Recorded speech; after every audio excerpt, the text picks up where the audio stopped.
Anti-black racism in our school system today can be measured in a number of different ways.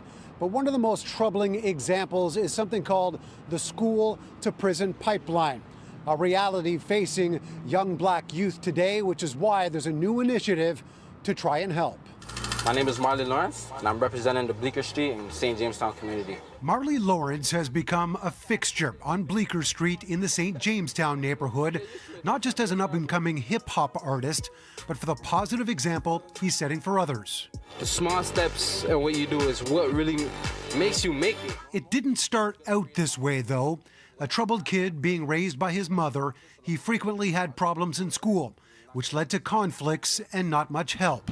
Instead, the opposite. The way that I found out I was expelled, it's like police came to my door and said that I wouldn't be allowed back on school property, and if I did, I'd be charged for trespassing. So that like scared me and my mom, right? And we're like, why wouldn't we hear this from the school first? It's an example of a significant issue known as the school to prison pipeline, leading black students toward the legal system. That's why a new initiative from the Black Legal Action Center is aiming to tackle it head on. Black students in the school system, they are facing suspension at much higher rates than their white counterparts.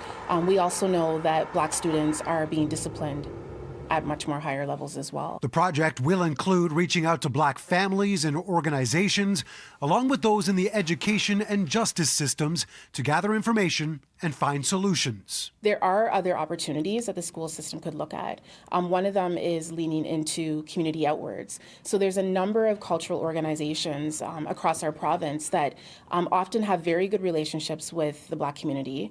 The goal over the next year and a half is to gather enough evidence and information to publish a report, which will make recommendations on how to make changes. An action plan to help those dealing with the same reality Marley once faced. High school graduate, potential young killer to public figure and practicing. Stay true to yourself. Stay true to who you are, you know? No one's perfect, you know what I mean? Everyone goes through hard things in life, right? But it's like, it's not about what happens to you. It's about like how you come back from those things. The Black Legal Action Center will also be establishing an online hub that will be available to black families across the province. It will allow them to access support organizations when they're needed for help. It will also serve as a central spot to access the data that is being collected.